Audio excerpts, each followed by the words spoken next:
Hey there, welcome to Brad Arrows. Tonight, we've got hours of chilling horror stories combined with soothing rain sounds to help you relax and sleep. Before you drift off, leave a comment below and let us know where you're listening from and what time it is. If these stories give you chills, don't forget to like, share, and subscribe. Get cozy and let the fear take over.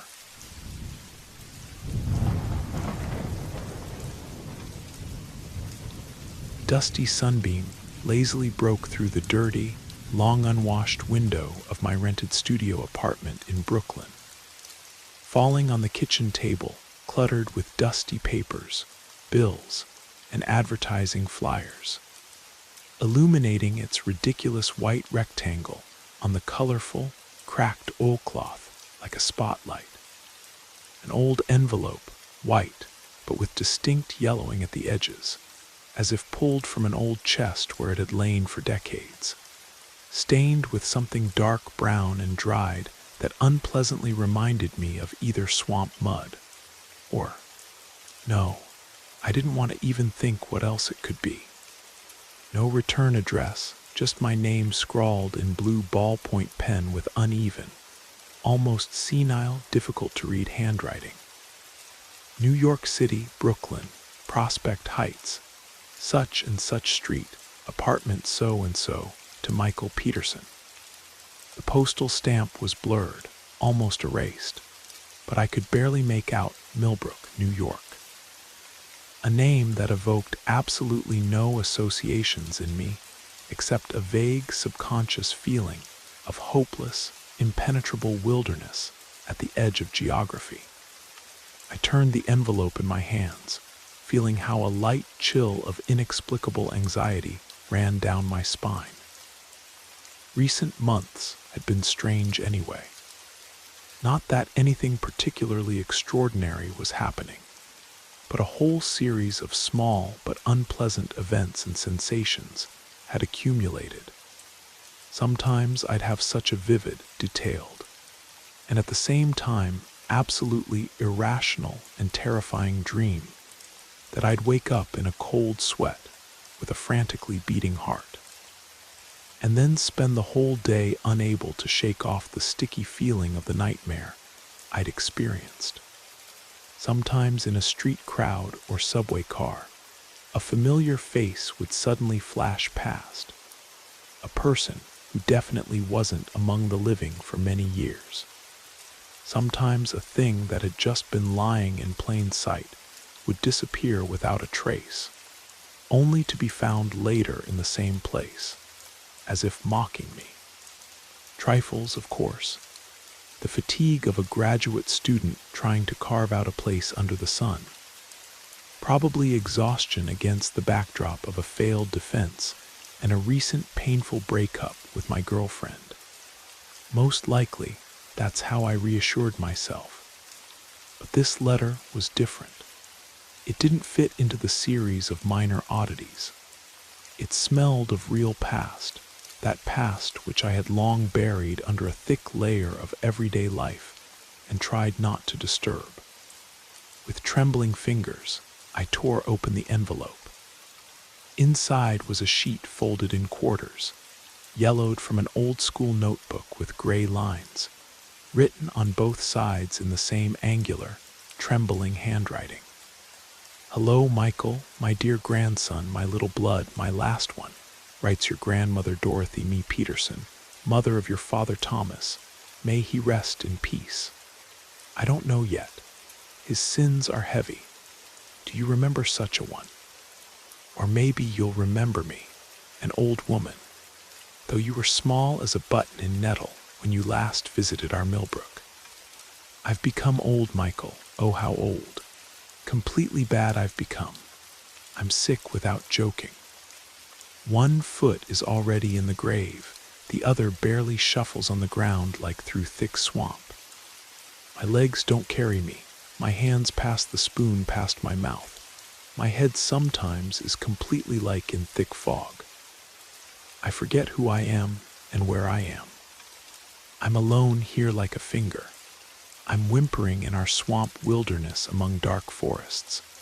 with whom to exchange a kind word, who will give a sip of water when it gets really bad. And it's become so bitter for me in old age, so lonely. Like a wolf, I want to howl in the dark nights. I would like to take a look at you, grandson. The only thread you are from my wayward son Thomas, who disappeared somewhere. To see what you've grown into, who you've become like. To talk with you, to ease my soul while the Lord hasn't completely taken away my mind and called me to his terrible judgment.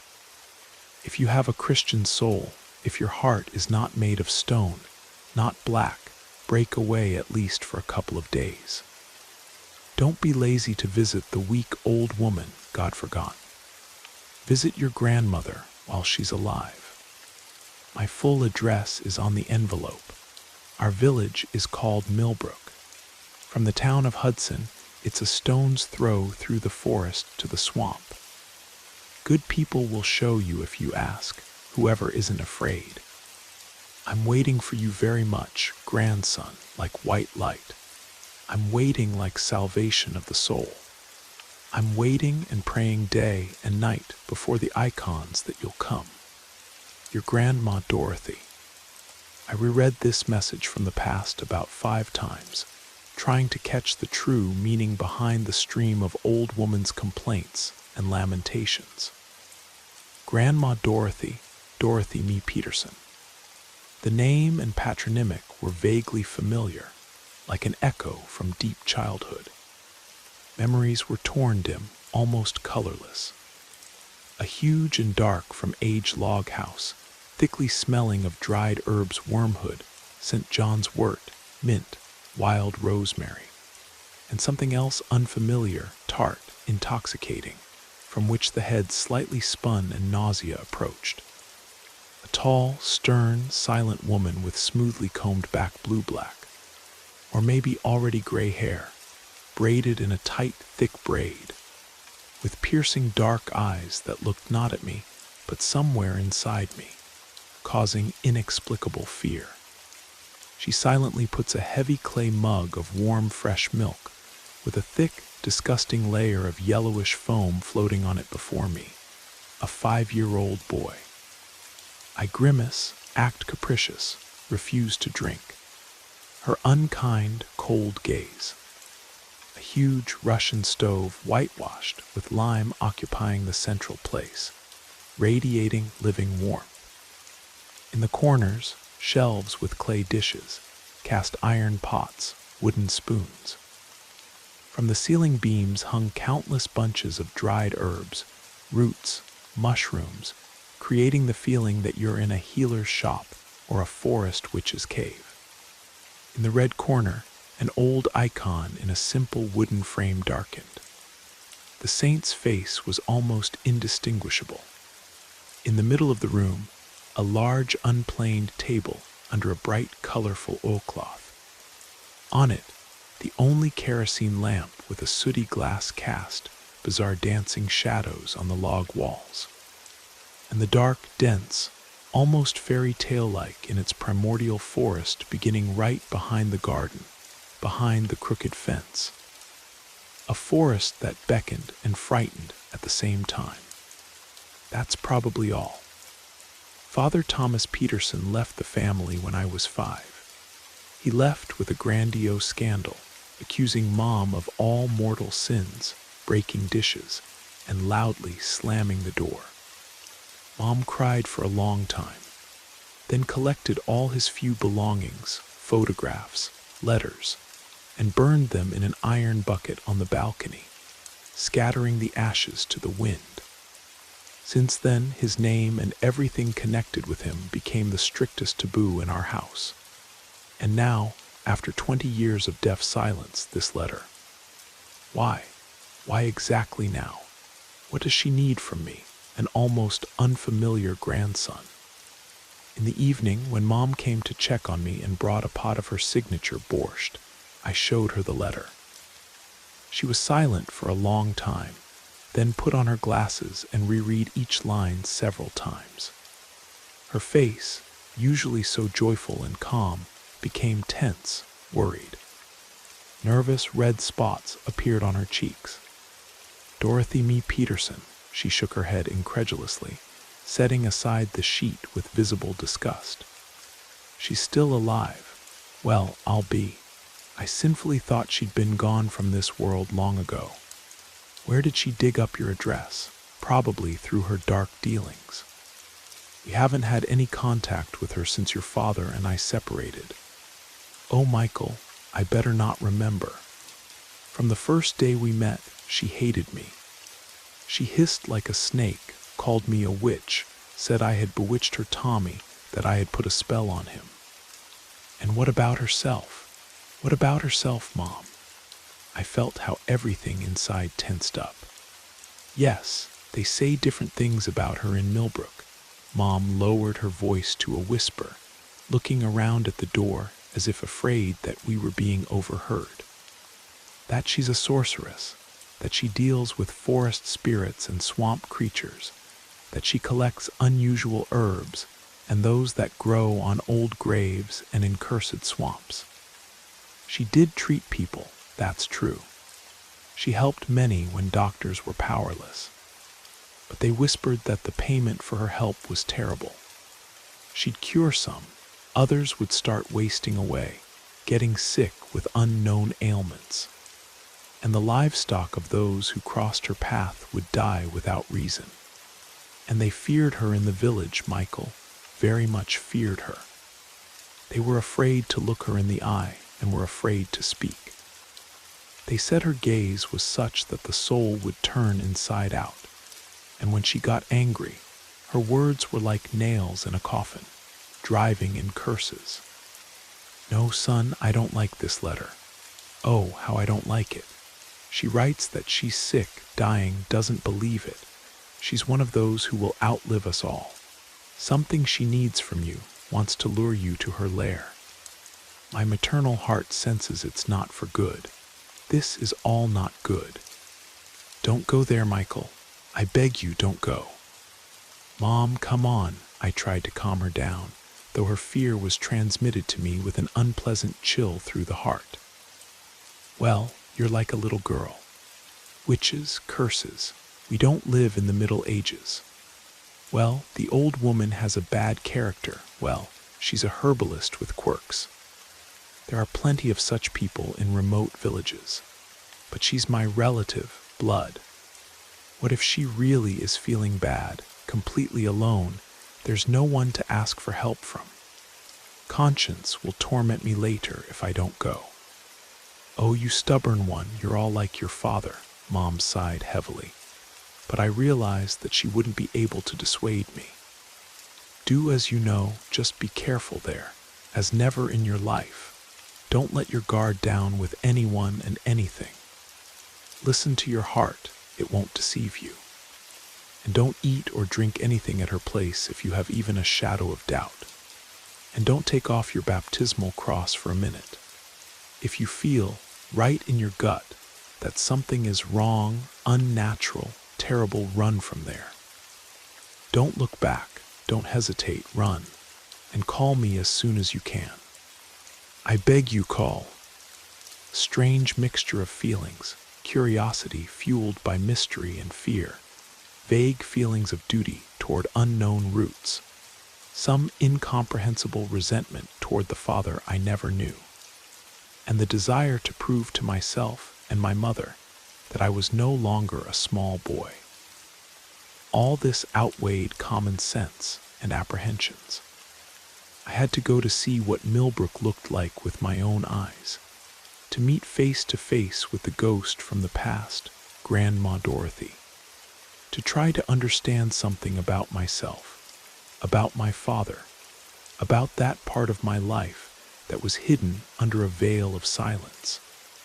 I took 4 days off work, inventing a complex legend about a suddenly discovered and seriously ill second cousin in Buffalo who urgently needed my help.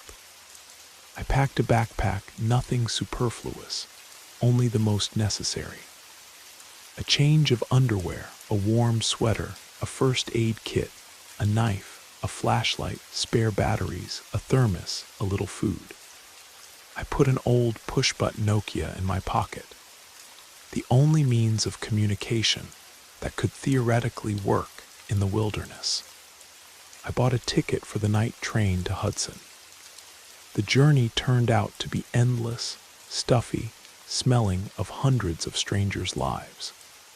The sleeping car was deafeningly noisy, with the heavy snoring of a fat neighbor from above, the peaceful lulling and simultaneously alarming clatter of wheels. Short, fitful sleep, full of vague visions of dark forest, swamp lights, someone's unblinking eyes.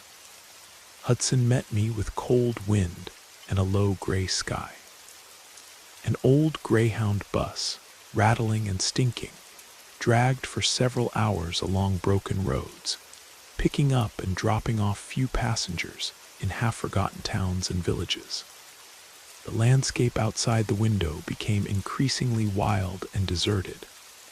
Endless forests, dark, almost black, pressed right up to the road, as if trying to swallow it.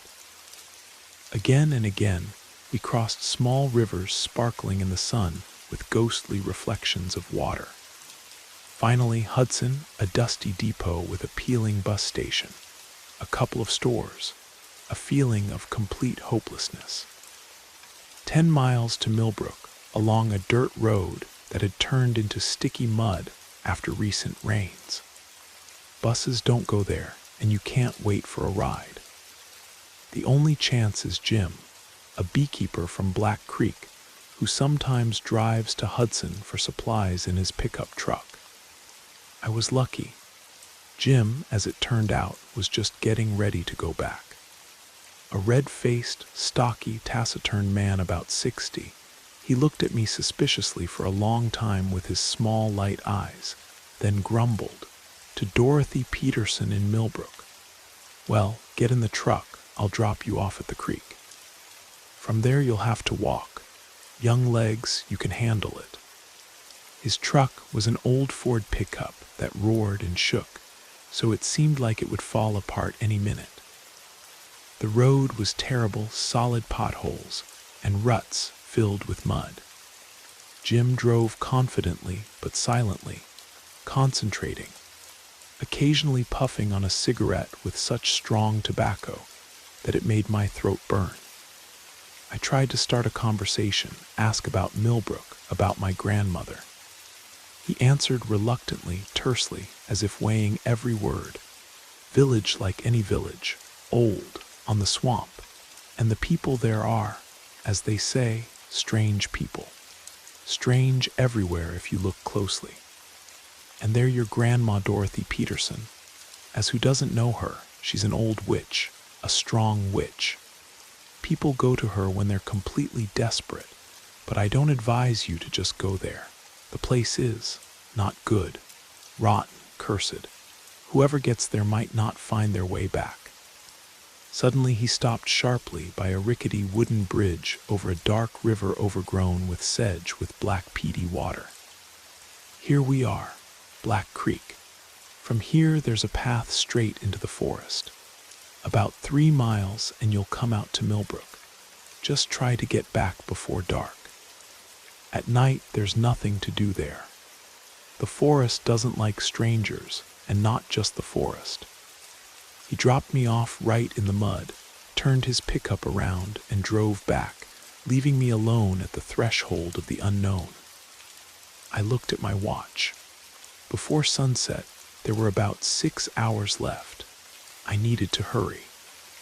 I stepped onto the narrow, barely visible path going into the dark, dense forest. The sun was already hiding behind the trees. Dusk was quickly thickening. The air became cold, damp, heavy, smelling of rotten leaves, swamp slime, mushrooms, and something else unfamiliar, acrid, causing slight dizziness. The silence was absolute, unnatural, vacuum-like. No bird singing, no cricket chirping, no wind. Only my own breathing and the squelching of mud under my feet. I quickened my pace, then started running, stumbling over roots, pushing through thorny bushes. The forest hung over me like a dark, oppressive mass. The trees were crooked, overgrown with gray beards of lichen, covered with moss. Several times I came across strange signs carved into the bark spirals, concentric circles, crossed triangles. On the branches of low bushes, faded ribbons and bunches of some herbs were tied. The atmosphere became increasingly oppressive. The feeling of anxiety grew into fear. It seemed to me that the trees were watching me, that they were moving by themselves, that someone invisible was following me, breathing on my neck. I quickened my pace, then started running, stumbling, pushing through thorny bushes. Finally, when I was already completely exhausted and beginning to panic, thinking I was lost, the forest suddenly parted.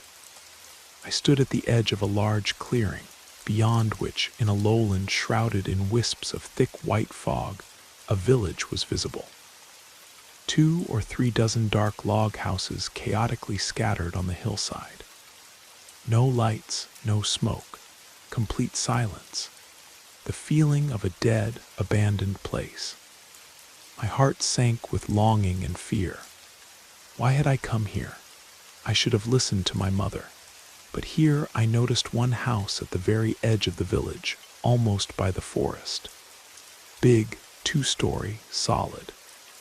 And in the window on the first floor, a light was burning, warm, yellow, inviting light of a kerosene lamp. And a thin stream of smoke was coming from the chimney. Grandma is waiting. There's no way back. Gathering the remnants of courage, I went down into the foggy lowland, entered the village. The street was overgrown with tall grass, and the ruts were barely visible. The houses stood silent, dark, with empty eye sockets of windows. Some had tilted, sunk into the ground. Not a soul, not an animal. Absolute silence broken only by my footsteps. I reached the last house. The porch was high, the steps creaked under my feet. I went up and took a breath. On the door hung a strange charm, a bunch of dry herbs tied with a red thread with bird feathers stuck into it. I uncertainly knocked on the rough oak wood with my knuckles. The knock sounded hollow, like in an empty well. From inside came unhurried, shuffling steps. A rusty bolt creaked, a heavy barn lock clicked. The door slowly, with a prolonged groan, opened. On the threshold stood she, Grandma Dorothy. Short, withered, bent by time old woman. A dark scarf pulled low over her forehead, hiding her hair and the upper part of her face. A long gray dress to her feet. Her face was like parchment paper, covered with a network of deep wrinkles. But her eyes dark, almost black, deeply sunken. They looked at me intently, studying, without a trace of senile blindness or infirmity. There was a strange mixture of fatigue, sadness, and something else in them, some hidden strength, ancient wisdom, or cunning. "Michael, grandson, is it you? You came." Her voice was quiet, creaky, but surprisingly clear. "You came, praise the Almighty.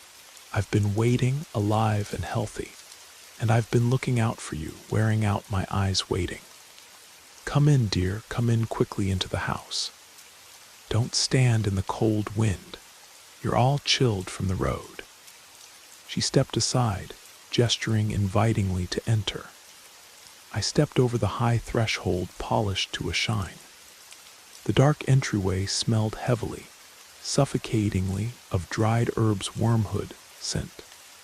John's wort, mint, wild rosemary, and something else unfamiliar, spicy, old wood, dust, and a barely perceptible smell of damp earth or mold. The heavy door slammed shut behind me with a dull thud. The bolt clanged. I felt like a mouse in a mousetrap. Grandma led me into the main room. Large, spacious, but gloomy. A huge Russian stove whitewashed with lime occupied the central place, radiating living warmth. In the corners, shelves with clay dishes, cast iron pots, wooden spoons. From the ceiling beams hung countless bunches of dried herbs, roots, mushrooms, creating the feeling that you're in a healer's shop or a forest witch's cave. In the red corner, an old icon in a simple wooden frame darkened. The saint's face was almost indistinguishable. In the middle of the room, a large unplaned table under a bright, colorful oilcloth. On it, the only kerosene lamp with a sooty glass cast bizarre dancing shadows on the log walls. "Sit down at the table, Michael, rest," Grandma pointed to a bench. "The road is long, you must be tired. The forests are dense, the swamp is treacherous. Not everyone can pass. You did well to arrive. I've prepared cabbage soup from fresh cabbage from the stove, with forest mushrooms, with good meat. You'll need strength, oh, you'll need it." The cabbage soup was incredibly delicious, thick, rich, with some unfamiliar spicy aftertaste. I ate, burning myself, feeling warmth spread through my body, driving away fatigue and anxiety. Grandma sat opposite, propping her wrinkled cheek with a bony fist, and didn't take her dark, deep eyes off me. She was silent, and this silence was harder than any words. In her gaze, something incomprehensible was read. Not quite expectation, not quite regret, not quite assessment, as if she was figuring out whether I was suitable for something she had in mind. "Grandma," I couldn't stand it, pushing away the empty bowl. "You wrote in the letter that you're very sick, about to die, and you look quite strong. You deceived me. Why? And how else was I to lure you here, if I might?" She smiled crookedly. The wrinkles around her eyes gathered in a cunning web. "I know you city people. Until the rooster pecks, you won't go to the wilderness. All you have is business, hustle, and I needed to see you urgently. Time has come. Time to pay the bills." "What bills? I don't understand what debt you're talking about." "You'll find out, grandson. Everything has its time. Don't rush to live, don't rush to know. First rest properly, restore your strength. I've prepared a bed for you upstairs in the attic. Clean, quiet there. The feather bed is soft. Go lie down, and tomorrow we'll talk." She got up, a heavy shadow in the lamplight, lit a second, smaller lamp with a cracked glass, and led me to a dark, steep wooden staircase leading to the second floor. "Sleep peacefully, Michael. May what protects us all here protect you," she said. I went upstairs. The attic, a small room under the very roof. Low ceiling, one small window facing the village. An old wooden bed with a mountain of pillows in starched pillowcases and heavy patchwork blankets. A creaky chest of drawers made of dark wood. A stool, an embroidered towel on the wall. An icon in the corner, a dark board with a barely distinguishable face. It smelled of old wood, dry lavender, and something else, dust, centuries-old dust. I put the lamp on the chest of drawers, dimmed the wick to a minimum, undressed, feeling leaden fatigue in my whole body, and collapsed onto the soft, herb-scented feather bed. My thoughts were confused. What a strange village, what a mysterious grandmother, what debt. But fatigue took over, and I almost instantly fell into a deep, dreamless sleep. The awakening was sudden, like a jolt from within, as if someone invisible was pulling me by the shoulder. I sat up abruptly on the bed. My heart was pounding in my chest like a hammer. The lamp on the chest of drawers had gone out completely. But the most terrible thing was the silence. Absolute, unnatural, vacuum silence. All the usual night sounds of the countryside had disappeared, creaking, rustling, cricket chirping, wind howling. It was as if the world had gone deaf. And with the silence came it, that soul-chilling, inexorable feeling of someone else's gaze. Dozens of eyes were looking at me from the darkness. Not physical eyes, but something else, penetrating through walls, through consciousness. I forced myself to get up. My legs wouldn't obey and became cotton-like to the touch. I made my way to the window. The moon, full and bright, emerged from behind clouds, flooding the village with ghostly silver light. I pulled the heavy curtain and froze, not believing my eyes, feeling my hair stand on end. Below, in the village, it wasn't dark at all. In every window of every house visible from my second floor, a lonely light was burning, even, tall, unblinking flame from a thick wax candle. And at every window sat a person. Dark, absolutely motionless silhouettes. Men, women, old people. All sat straight as if they had swallowed a poker, facing the street, facing the moon, facing me. Their poses were unnaturally frozen, as if these weren't living people, but wax figures from a horror museum. And my grandmother, she was also sitting downstairs at her window. Straight as a rod, holding a melted candle in her hand. Her black silhouette in the deadly light of the moon, and candle seemed like the figure of a priestess of some unknown, terrible cult. What is this? What the hell is happening here? Some kind of monstrous ritual, collective madness. I stood at the window, unable to move, mesmerized by this terrible, silent vigil. I looked at my watch, exactly midnight. I watched this nightmarish picture for 20 minutes, half an hour. Nothing changed. Motionless figures, flickering candle flames, deadly silence that made my ears ring. For me it was wrong, monstrously wrong, inhumanly wrong. I recoiled from the window, tightly closed the curtain, lit a match, found my kerosene lamp on the chest of drawers, turned up the wick. I sat on the bed, holding my head in my hands. My thoughts raced in panic. Where had I gotten to? What kind of village is this? Who are these people? And what does it mean to keep the boundary? The boundary of what? I remembered Jim's words. The place is cursed, rotten. Whoever gets there might not find their way back. I remembered my mother's fear. Now I understood them. Until dawn, I didn't close my eyes, sitting on the bed and listening to the silence, feeling the sensation of invisible gazes that didn't leave me for a second. With the first glimmers of dawn, the nightmare began to recede. A distant rooster crowed, then another. A cow mooed, a dog barked. The village was waking up. I carefully looked out the window. The candles had gone out, the figures had disappeared. The windows of the houses were dark. Silence was replaced by ordinary morning sounds.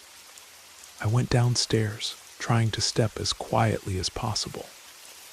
Grandma was already on her feet, bustling about at the stove, taking out a baking sheet with steaming pies. She looked completely ordinary. Nothing reminded me of the night's wax figure. "Good morning, Michael. How did you sleep in the new place? Did you have nightmares? Places here are strong. Sometimes unusual things seem to city people." She turned around and smiled kindly. Nothing hinted at the night vigil at the window. She spoke so confidently, so matter-of-factly, that for a moment I began to doubt myself. Maybe I really dreamed it all. Overexertion, nerves, self-hypnosis. "Grandma," I sat down at the table, but the peace wouldn't go down my throat. "Tell me honestly. What was that last night? All those people with candles." "Again you're up to your old tricks, grandson."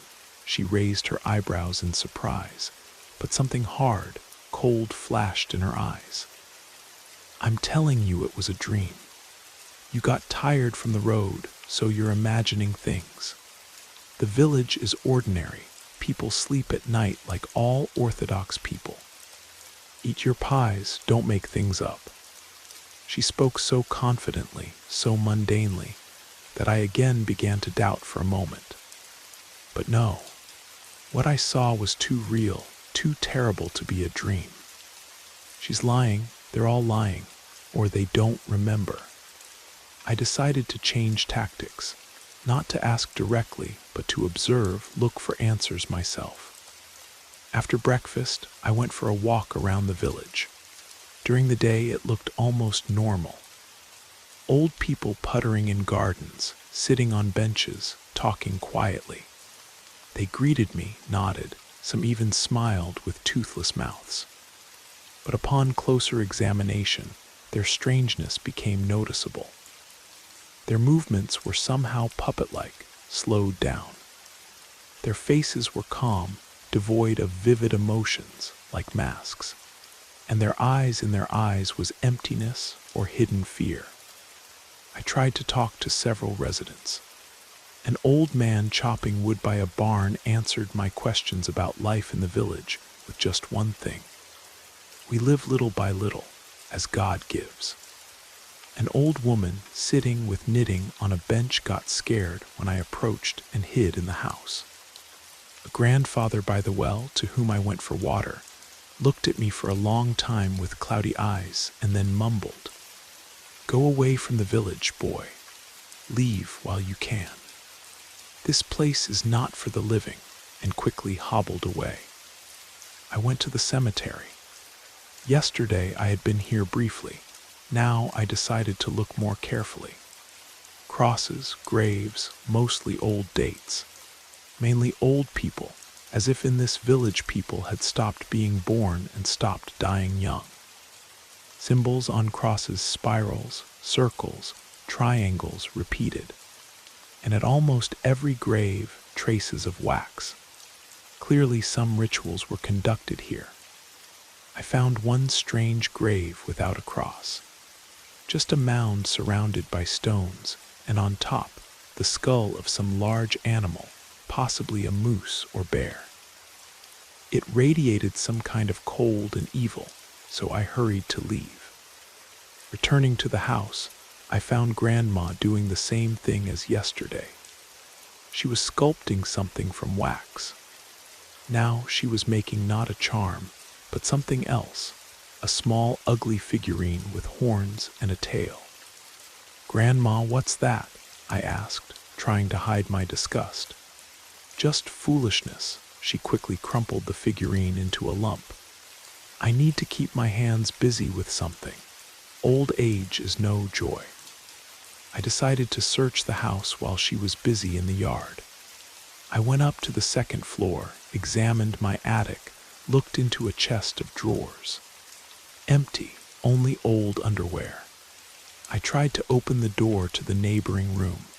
Locked. I went downstairs, looked around the main room, nothing suspicious. I looked into the pantry behind the stove. Food supplies were stored there. Sacks of flour and grain, pickles, dried mushrooms. And here in the far corner, I noticed an old wooden trunk bound with iron. It wasn't locked. With difficulty, I lifted the heavy lid. Inside lay old things, clothes, towels, and several thick notebooks in oilcloth covers. I pulled out one. It was a diary. The handwriting was unfamiliar, feminine, but firm. The dates were from the beginning of the century. I randomly opened a page. Again, the night was terrible. Again, we sat at the windows until dawn. The force raged in the forest, tried to break into the village. Ivan Petrovich got completely bad. His face is melting before our eyes. Soon he too will go to them. They say Dorothy Peterson is looking for a new victim to replace Petrovich. She wants young blood, strong. I'm afraid of her, afraid of the nights, afraid of Millbrook. I slammed the notebook shut. My hands were shaking, so this has been going on for a long time. Decades, maybe centuries, And Grandma, she's not just a keeper, she's a recruiter. She looks for a replacement for herself or a victim for that force in the swamps. And this victim is me. I put the notebook back in the trunk, closed the lid. I need to run. Right now, during the day, while they still look like people. I ran out to the porch.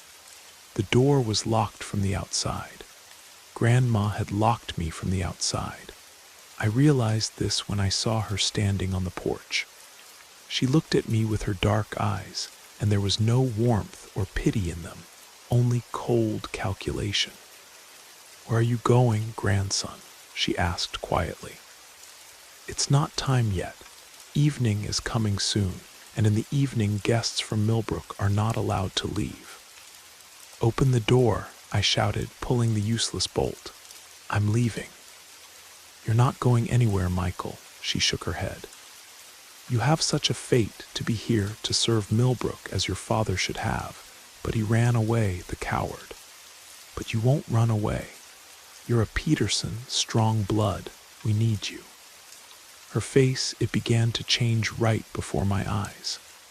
Although the sun hadn't set yet, it started to ripple, flow like hot wax. "Don't come near me," I recoiled from the door, looking for another way out. The window in the entryway. I rushed to the window, yanked the frame. It gave way. I looked out. Grandma was standing on the porch. Her face was turning into a shapeless mask, and she was slowly raising her hand, pointing at me. "Hold him," her changed, gurgling voice hissed, and from the corners of neighboring houses, figures appeared. Old people, old women. Their faces were also beginning to melt. They moved toward me slowly and inevitably, surrounding the house. Without losing a second, I squeezed through the window, jumped to the ground, and rushed to run. Not toward the road, the path was cut off, but toward the forest, behind the house, into the thicket. Behind me, screams rang out, shuffling steps. They were following me. I ran like never before in my life. The forest took me into its dark embrace. Branches whipped, roots caught. I heard pursuit behind me, squelching, heavy breathing. They were slow, but there were many of them. I ran until I had strength, got completely lost. The forest around became alien, hostile. Trees leaned, shadows lengthened, turning into ugly figures. Whispers intensified, climbing into my head, driving me crazy. I fell, gasping, realizing this was the end. And then I saw it again, a campfire light and Jim. He was sitting in the same place by the fire, cleaning his rifle. "You again?" He raised his head, looked at me with surprise. "Well, you're a stubborn guy. I told you to run." "They're after me," I wheezed. "I know," he nodded, smelling them close. "Well, nothing. Now we'll show them where crawfish spend the winter." He raised his rifle, checked the bolt. "You hide behind that tree and don't stick your head out. I'll be shooting." From the forest, they appeared figures with melting wax faces. They moved slowly, but there were many of them. They surrounded the clearing. Jim raised his rifle. A shot thundered, then another. He wasn't shooting bullets, but salt, coarse salt. Several figures cried out, recoiled, and their wax bodies began to crack. But the rest continued advancing. "Bad business," Jim muttered, reloading. "Salt only angers them. We need to get out of here. Follow me, run to the creek." He grabbed me by the hand, and we rushed through the forest away from the fire, away from the advancing creatures. We ran, weaving between trees. Jim shot back, holding back the pursuit. Finally, ahead appeared the creek, Black Creek. "Jump," Jim shouted. "The water will save us." We jumped into the icy water together. It burned, but at the same time seemed to wash away the sticky fear and whispers from my head. We got out on the other side, looked back. The wax figures stood on that bank, not daring to enter the water. They silently watched us with their empty sockets, and their faces continued to melt. Made it, Jim exhaled heavily, breathing hard. Now go east and forget. This was just a very bad dream, a very bad dream. He turned and disappeared into the forest. I walked all night and all the next day, not stopping, until I reached the highway, until I caught a car, until I got on a train to New York. I returned, but I'll never be the same. The image of melting faces, the midnight vigil at windows, the whispers of Millbrook, all this will forever remain with me. I live my ordinary life, but now I know that next to our world exists another dark, ancient, terrible. And sometimes the boundary between us thins, and it's better to stay as far away from this boundary as possible. Very far away. And never look back at the echo of the past, the echo of Millbrook. Villages have a property of disappearing. Sooner or later, the last person leaves their home never to return, or death takes them away. Deprived of human presence, houses wither like flowers deprived of moisture in a cracked pot on a dusty windowsill. In empty rooms, dust, cobwebs, and hungry mice find shelter. Outside, moss licks the walls, sharing them with lichen. On roofs, leaves brought by wind quietly dry and take root. Occasionally strangers visiting the forgotten settlement take away expensive and old things, no longer needed by their owners. Over time, houses bow to the earth, sprout with grass, and decades later, all that remains of the once prosperous village is a pile of rotting logs or crumbling bricks. David walked past dying settlements that changed every couple hundred meters. Somewhere the village frameworks of houses were still visible. Somewhere buildings had collapsed like houses of cards. In each forever departed village, weeds reigned. Birds rested on logs sticking out of thickets. Insects crawled over rusted pieces of iron that had once been agricultural equipment. The man remembered how, even as a child, each time passing by villages scattered around the area, he noted with incomprehensible sadness the increasing number of abandoned houses. He imagined the village where his parents lived as the same deserted place, overgrown with tall grass, thorny bushes, and nettles, among whose stems mice, rabbits, hedgehogs, and raccoon dogs that had come out of the forest scurried, while high in the sky birds soared, chirping merrily while hunting insects. Walking along the narrow dirt path with holes full of liquid mud, the man tried to understand what generally makes people settle in such remote places far from the city and civilization, where often there aren't even minimal conveniences. He lived in the village from birth until age 7. His grandmother had to fight to take him away from his parents so the child could go to first grade. The nearest rural school was located several dozen kilometers from their village. In neighboring settlements, schools had been closed at the beginning of the century. His parents protested, declared that their son should live with them, continue their work.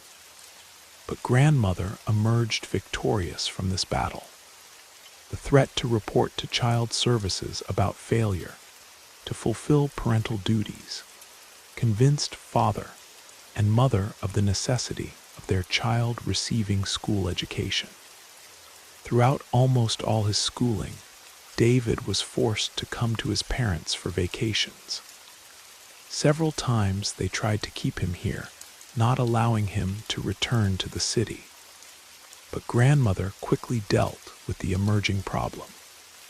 In high school, the guy decided to completely cut off communication with his parents.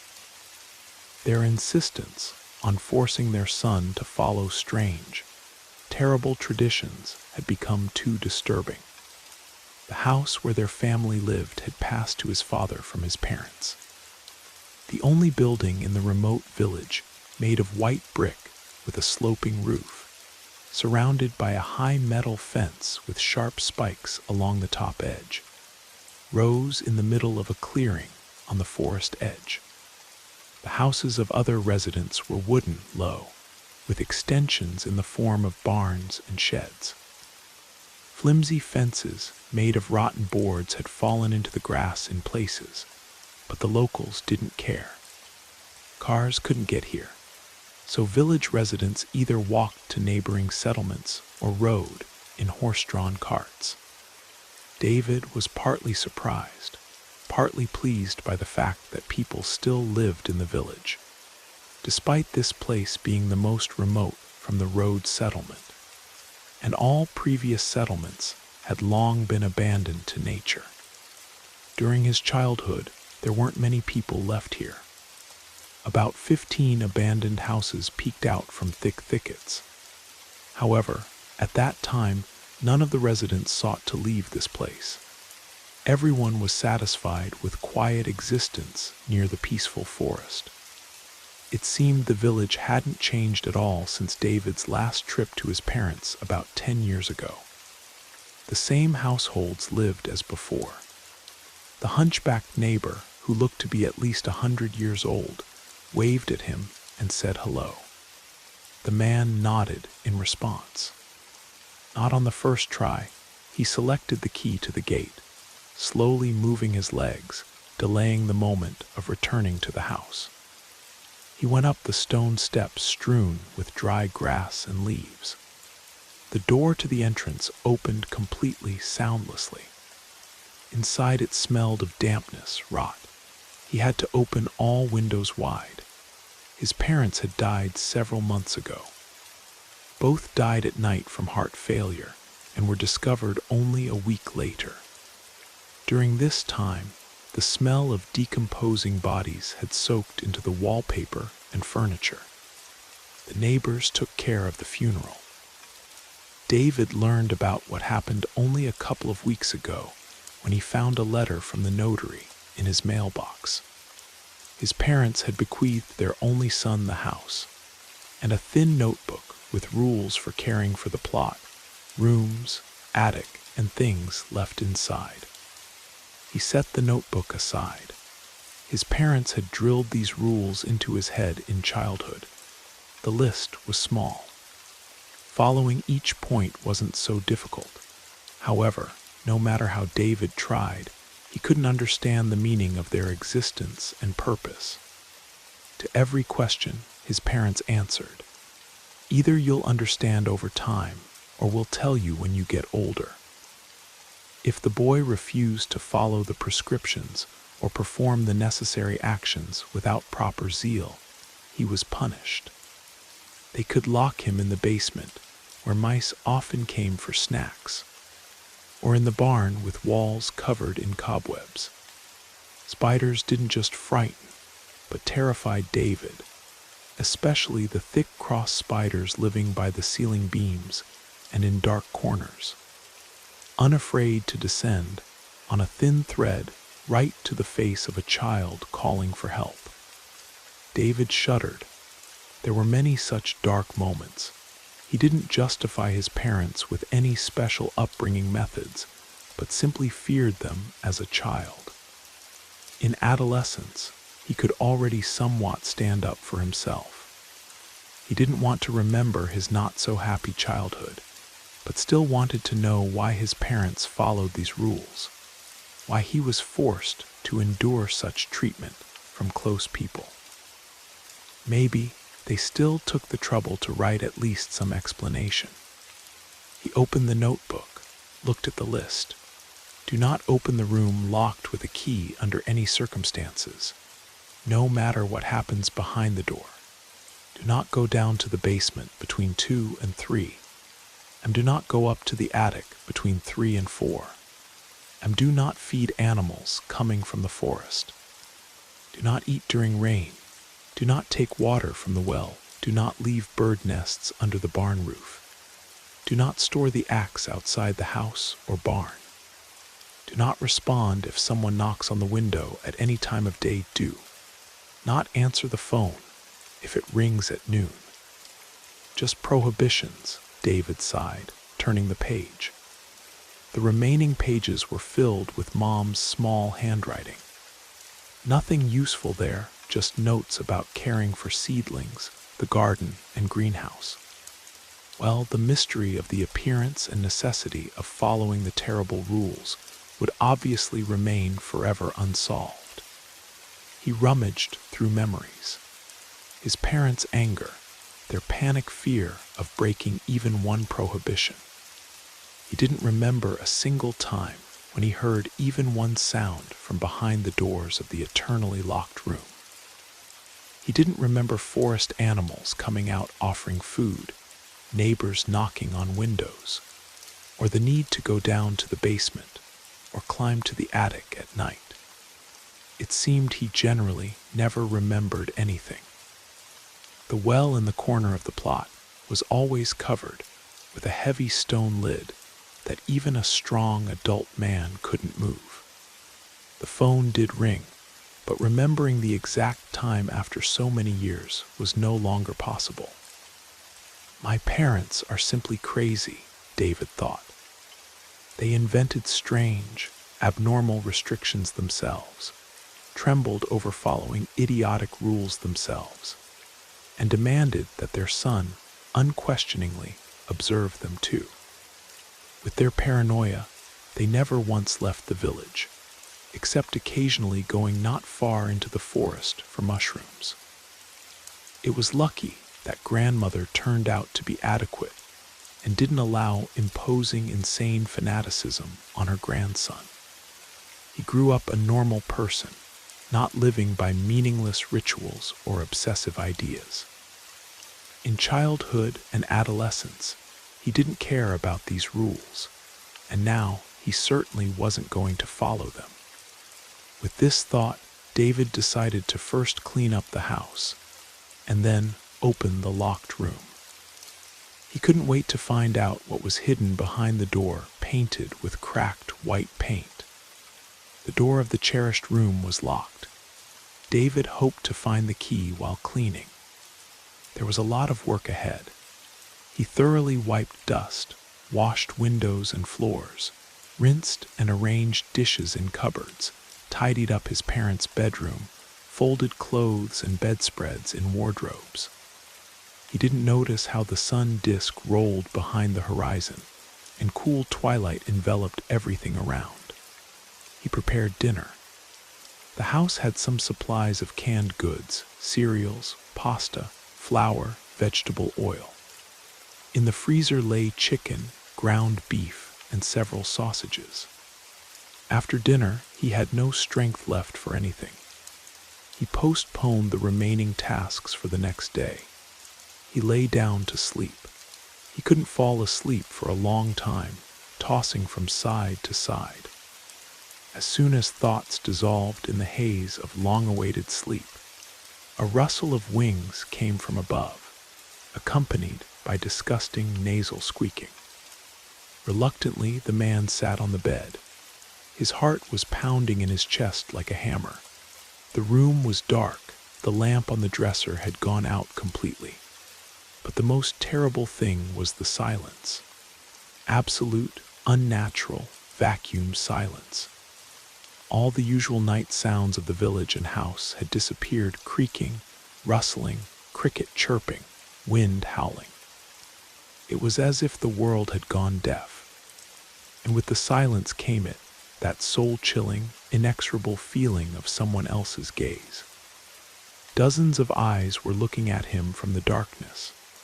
Not physical eyes, but something else, penetrating through walls, through consciousness. He forced himself to get up. His legs wouldn't obey and became cotton-like to the touch. He made his way to the window. Pulling the curtain, he froze, not believing his eyes, feeling his hair stand on end. Below in the village, it wasn't dark at all.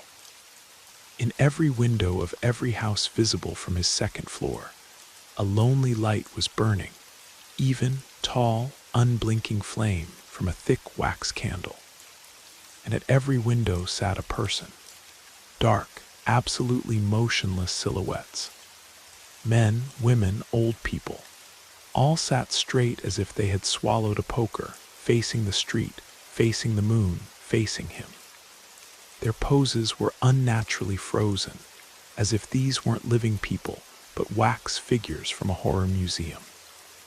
And his grandmother, she was also sitting at her window, straight as a rod, holding a melted candle in her hand. This continued until dawn. When the first light appeared, the candles went out, the figures disappeared. The village returned to normal. But David now knew the truth. The rules weren't crazy inventions. They were real protections against something ancient and terrible that lived in this place, and he had already broken several of them. Each broken rule brought him closer to the final revelation. And when he finally found the key and opened that locked door, he discovered the truth his parents had tried to protect him from all his life. Inside was an iron cage, and something was stirring in its depths, something that had been waiting for him for a very long time.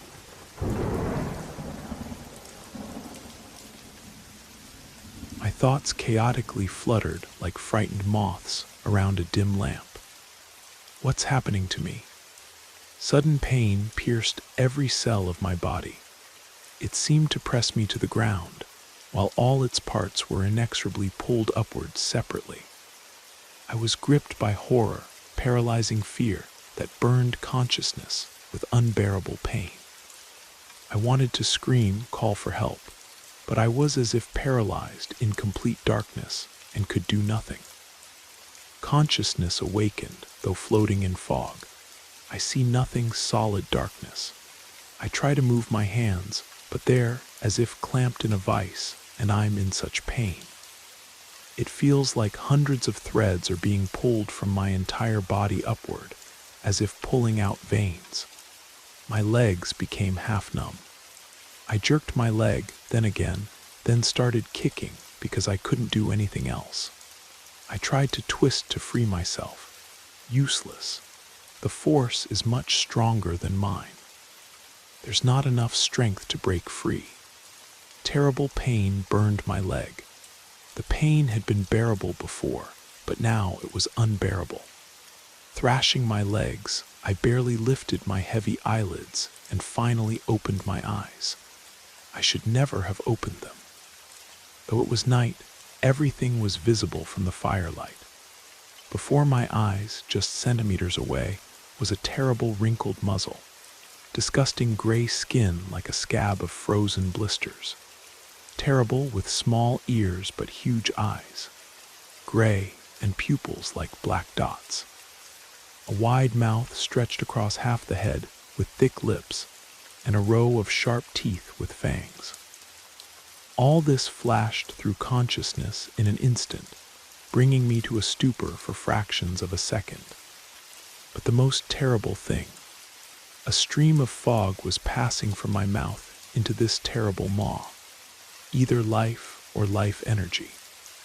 This was visible even in the darkness, and I couldn't close my mouth to stop it. The muscle on my jaw was as if paralyzed. Moreover, I was still kicking with the leg that was in the dying fire heat. This woke me up. I couldn't scream. I could only move my head from side to side and pull my leg out of the fire. But I saw I'm finished. 2 more such creatures were pressing my hands to the ground with their hands. They were naked, as if dried up like zombies, but not human. Nothing could be done. A dark veil clouded my vision. I wasn't falling into oblivion, wasn't falling asleep. I was simply disappearing into darkness. "Danny, get up," came the voice of my friend Tommy. I opened my eyes. Heavy eyelids seemed filled with mercury. I had been sleeping sitting, leaning my back against a tree. The icy delayed wave of awareness of all my sleep washed over me. I involuntarily shuddered. Phew, I'm alive. The feeling of fear still wouldn't let go. My heart was beating in my chest. I was a bit out of it, trembling either from cold or from what I'd experienced. This couldn't have been a dream. I experienced terrible pain and insane fear. If this happened again, I'd go crazy. Next to me stood Shaggy Tommy in camouflage with a backpack on his shoulders. To the side, dark-haired Kirk and Silent Norbert were throwing backpack straps over their shoulders, preparing for the exhausting journey. Good, I dozed off during the first rest by the abandoned road. I threw a glance at my lying backpack, the worn shotgun nearby. So we'll live, and the cartridge belt is at hand. Everything's fine. This was just a terrible, pointless dream. We were resting by the road. It was almost unused despite the fact that people had been evacuated from this zone 5 years ago. You could immediately see that the road-lived little people were here occasionally.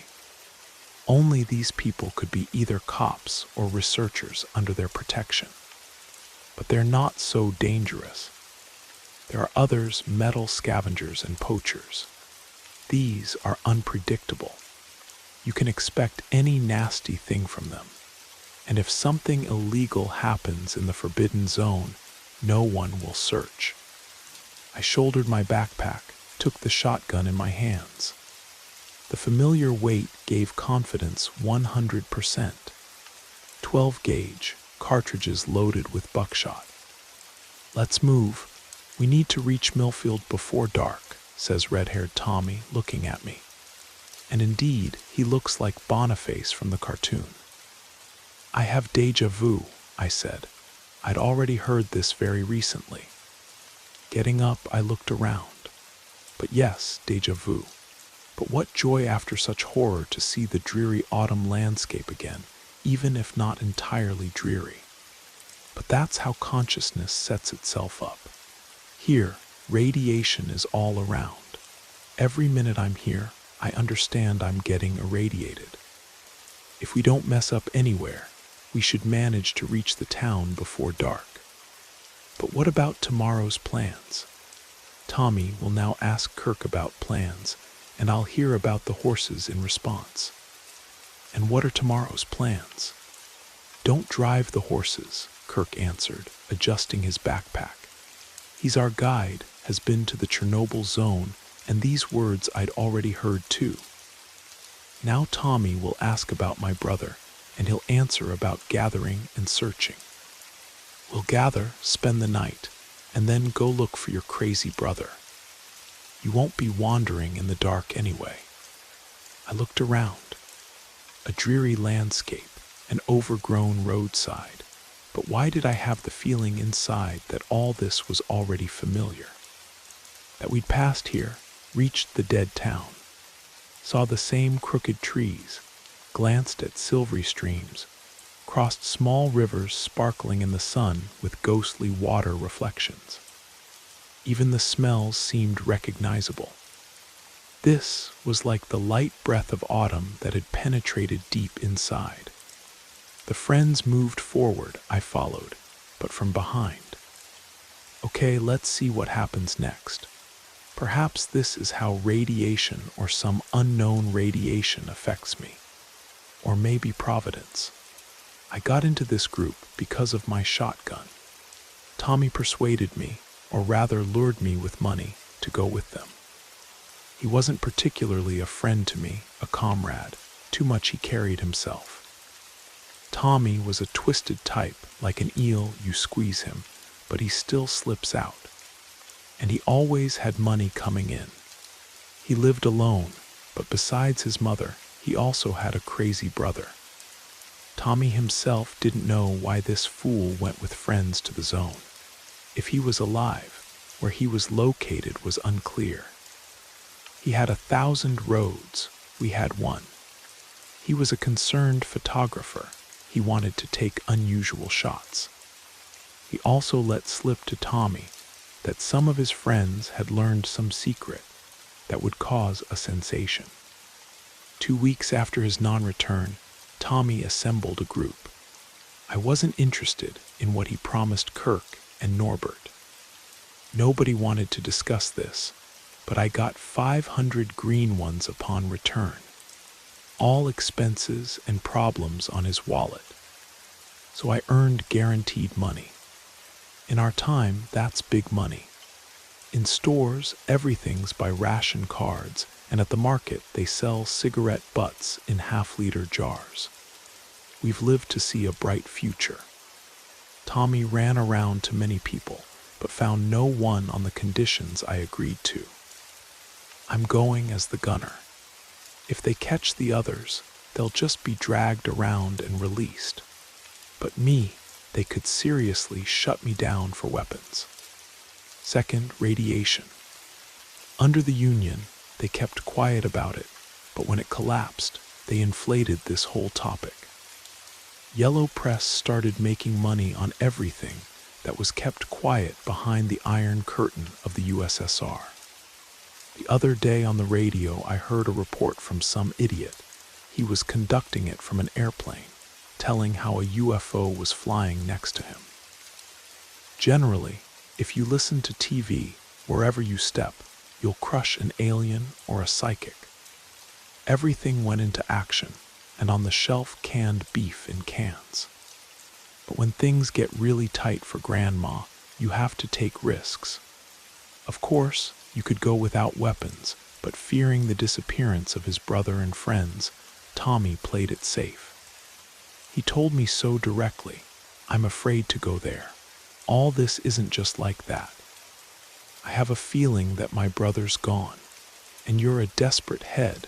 With you it'll be calmer. I heard that recently people started disappearing in the zone, but it was more at the level of rumors, since practically no one went there. I took the risk, hoping to throw the weapon and cartridges into the bushes at danger, and hide it farther away at the overnight stay.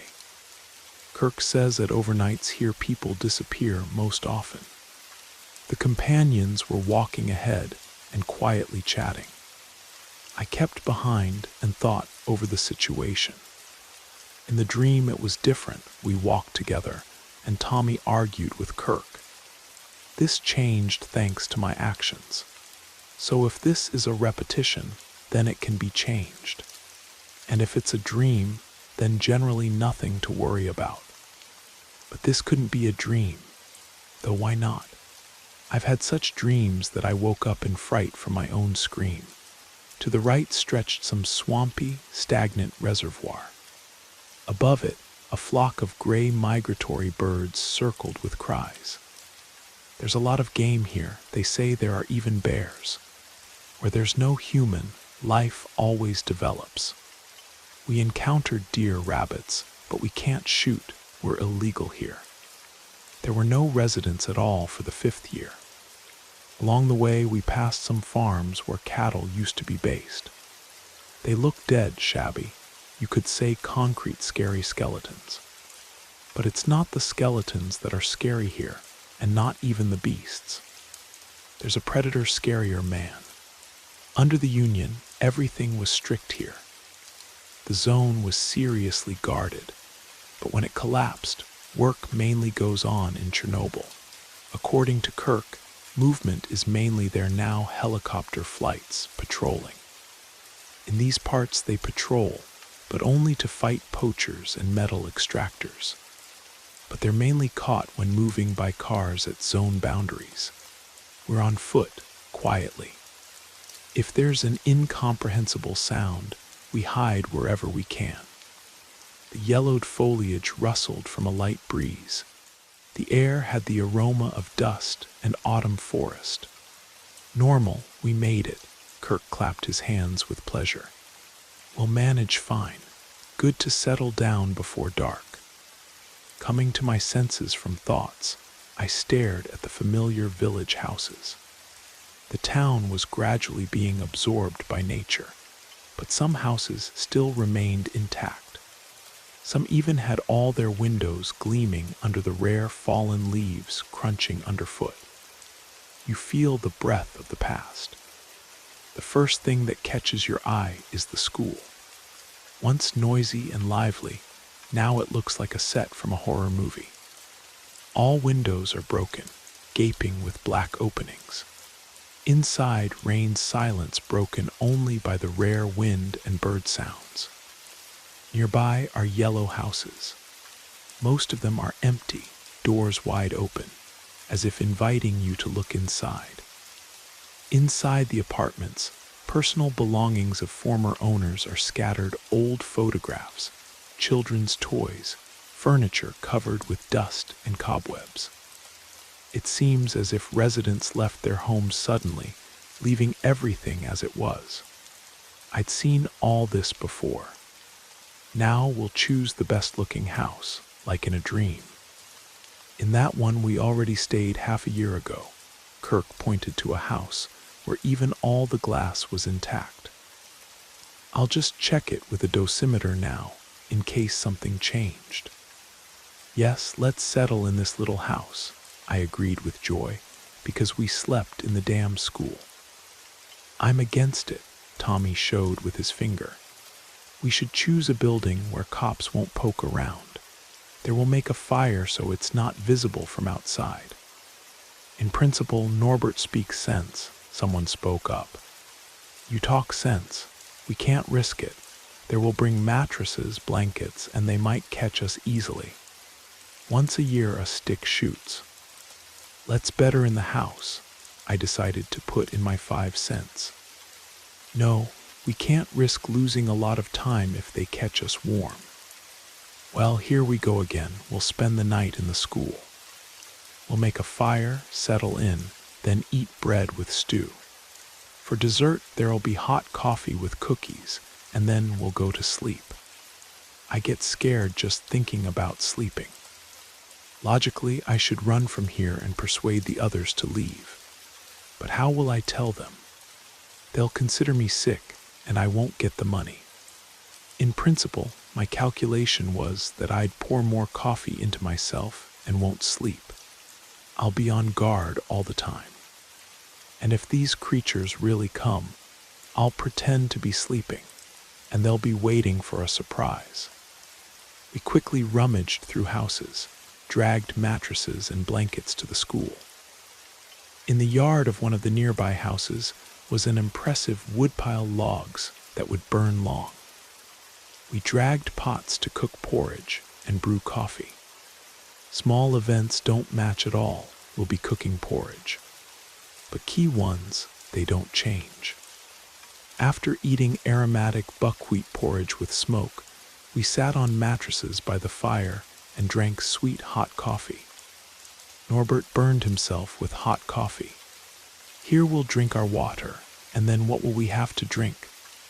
Horses were released here in '88, Kirk answered as an expert. Przeworski horses, and they're fruitfully multiplying. I watched a program. And the water should just be taken running, and I have filters in my backpack. So maybe radiation isn't so dangerous, Tommy threw out hopefully. Yeah, cancer will come if you live here long, Kirk answered mockingly. And if not long, then everything will be normal. Everything will hang a little, but it's not forever. Ha, very funny, Tommy said quietly. I hope we find Rick quickly and get out of here. Why did they even go here? Kirk put his aluminum mug on the floor to the side, leaned back on his mattress on his backpack under his head. In the morning, we'll first examine the sawmill, then the cemetery, then all the buildings, then the surroundings. If it's empty, then we move to the equipment graveyard. Something the conversation was about it. Tommy also lay down on his side, propping his head with his hand. And where is this graveyard? I asked, though I knew the answer. If he answers correctly, then this was no dream. This information when I woke up on the road, I didn't know. Under Beryakivka, Kirk answered. Exactly. All this was already happening to me. Everyone sprawled on mattresses after the hard road, looked at the fire playing with shades of scarlet. Except me. I held the third mug of coffee in my hands and already heard my heart pounding in my chest from caffeine. The fire burned brightly, like a mischievous boy playing with sparks above our heads. Smoke rose in the cold air upward, not creating problems. "Norbert, are you always such a silent guy?" Kirk asked. "Well, if you want, I'll tell you something." "Of course, tell us. We need to communicate after all." Kirk fidgeted with curiosity. "Well, listen then. We bought a VCR a week ago. Of course, we took movies for it, and as usual, 3 cassettes of porn. We hid the porn from the kid since he's studying in 4th grade. I come home from work the day before yesterday early, open the door. My hallway is full of children's shoes. I go into the living room, and there's my son with the whole class watching porn." "Ha!" Kirk covered himself with a blanket and settled more comfortably. "Good thing he didn't bring the whole school." Tommy yawned, grumbled. "Let's sleep. We walked enough today. Tomorrow we'll have to drag these backpacks again." Silence fell. Everyone settled down to sleep except me. No sleep now. I looked at the fire tongues and reflected. Kirk had told on the road that vagrants had already spent nights in abandoned buildings in these places, told different things. They heard voices, saw ghosts, and strange light effects. Not everyone would dare to wander here at night after such stories. But in the end, he summed up that all this was just fairy tales. Last time I felt like a hero of an adventure novel here. Mysteries, unknowns created such an atmosphere. But now I was really scared. These creatures might come, and the moment is already close. You just need to close your eyes. But they won't take me so easily. I need money for my sister's operation. Such a time has come. She works at a lumber yard. Why she climbed to those logs, whether she stood nearby when men were stacking them or helped, as always happens in our mess, a rolling log knocked her down. And on it was frozen the bottom of a champagne bottle. That's what found my sister's leg. And the most interesting thing is that a week before this, she tried on a prosthetic leg out of curiosity. She was curious how he walks with one leg. She walked around the kitchen a bit. So don't believe in omens after that. They put her in the hospital. I came to her on the 2nd day. As soon as I arrived, a nurse comes up to me and says, "Why don't you go to the doctor?" Shrugging, I went to the doctor. "Do you want your sister's leg to be amputated?" asks a gray-haired doctor with interest, sprawled in his chair, looking at me like that. "What needs to be done?" $500. "Tomorrow we need to urgently do the operation, otherwise she'll be left without a leg." I found the money that evening, borrowed at interest. The next morning I go into the office, hold out 5 bills. He took them, turned in his chair to the window, looked at them in the light, then turned, threw the money in the drawer. "Go, I'll do the operation." And I have another operation, 3 weeks under radiation to pay off the debt. Otherwise, trouble with interest. In our time, a noose is nothing. We'll win. We'll go the beaten path. Keep our ears open, act according to the situation. But I definitely won't get into what I experienced. Not on someone like that these creatures attacked. Now the fire was already quietly crackling, covered with golden coals, and only rare timid tongues lazily rose, leaving behind a weak glow. But I see everything. We settled in the classroom, where such vagrants as us had already burned desks at the fire, and iron frames were piled in the corner. The class had only one entrance. I closely watched it with side vision. They can't climb through the window too high. Melancholy in my soul. The feeling of anxiety and fear still doesn't let go, has nested inside, and doesn't want to leave my soul. I'm damn tired. Joke, to drag more than 20 kilometers with such a backpack, carrying a whole day half a bag of grain or sugar plus shotgun with cartridge belt. And the most interesting thing is that I'm physically prepared more than the others. But in the end, this didn't give me an advantage in endurance. We all together wilted under the weight of backpacks and kilometers of road. But in my hands is a weapon, the shotgun. I found it half a year ago in the attic closet after my father's death. He was never a hunter, and he didn't bring home crooked money, so he just kept the weapon for a difficult life situation. I found 2 old postal boxes filled with hunting ammunition on the attic. They contained neatly stacked cartridges, shiny brass cases, stacks of copper primers, gunpowder in packages, smoky and smokeless. Smoky burns instantly, but smokeless burns somehow gradually. At the bottom were neatly laid 2 impressive bags with shot and buckshot. The fire no longer crackled, but quieted and illuminated the space only by dispersing darkness. Getting up, I stretched and threw firewood.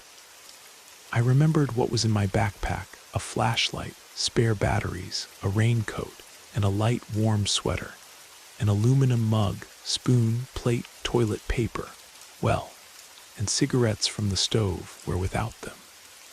The rest of the weight is food and water. We need to stay here 3 weeks maximum, so every extra gram adds problems. Carrying significant weight behind your back for weeks isn't the most interesting activity. But I also took tape. I saw in American movies how police with weapons break in somewhere, and they have flashlights on their barrels. I have a Soviet battery flashlight, but tape works miracles. I took a buzzer from home too, but it's noisy and not very useful. Batteries will be enough for me. In a few minutes, the flashlight was taped to my barrel near the fore end, so it could be conveniently turned on and recharged. Here will be a gift for creatures if they really exist. Sitting by the fire with weapons, I sipped coffee. Everyone's sleeping, and I'm glancing at the entrance. When I found the shotgun, I started training, imagining shooting from different positions, quickly turning and shooting again. I saw once in a movie how one American shoots from pistols, cool of course, but he had cartridges like tobacco for a homeless person. I had to imitate, also trained to quickly reload the shotgun. This isn't a Kalashnikov, not 30 cartridges. Here there are only 2, and you need to do everything quickly. Over time, I started to do quite well, so I had enough confidence. If I notice someone, I'll knock them down like a cop. Coffee, coffee, it seemed my heart would jump out of my chest, and I'm glancing at the entrance. Until morning I won't sleep, and everyone's sleeping together. And I want to sleep terribly, and strength is leaving. Yes, and no wonder to walk so much with a backpack. When you eat, fatigue sharply piles on, or tiredness, exhaustion washed over me in a wave. Blinking already slowly. I shouldn't have eaten. Again pain, this is understandable. But when I forcibly opened my heavy eyelids, again before me was that same muzzle disgusting, and it's taking my life. My hands are as if crucified, and I know why. Where's my fire? My legs barely obey, and I'm raking them in horror toward the heat. My leg got burned, but I couldn't scream. I only managed to realize that I was falling into the abyss. Danny, get up. Before me is the same portly Tommy. The same road and crooked branches of trees distorted by radiation. I threw a glance at the backpack and shotgun. The flashlight isn't taped to the barrel. Clear, something happened for the first time. Interesting. And now I have Groundhog Day, or rather evening. The sun will soon touch the horizon, and soon we'll be in Millfield again, and again we'll prepare for sleep. Kirk and Norbert also shoulder their backpacks. Listen, I got up, picking up the shotgun.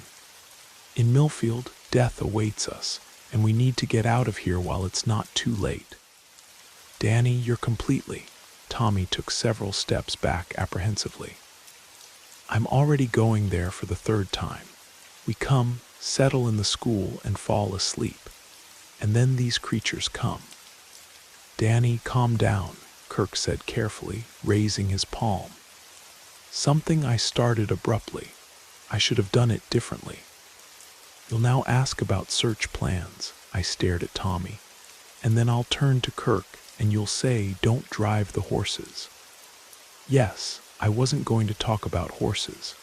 Why did you get this idea? Everything's clear, you've messed with us. I looked around, surveying everyone with my gaze who looked at me apprehensively. I shouldn't have rushed. No one believes me, but I woke up in such shock that I blurted it out right away. Well, let's go. Tommy looked confused. Forward, all behind them. I won't move. I looked at the lying backpack. Life turned into an endless loop, forced to relive the same events again and again. Now I needed to determine the source of the problem and find a way to break this cycle. I need to get out of here, farther and faster. Tommy, I'm going home, I said after the departing companions. I gave you a chance, you refused. Good, we'll manage here somehow ourselves, Kirk waved his hand. Understandable. Now they want to get away from me.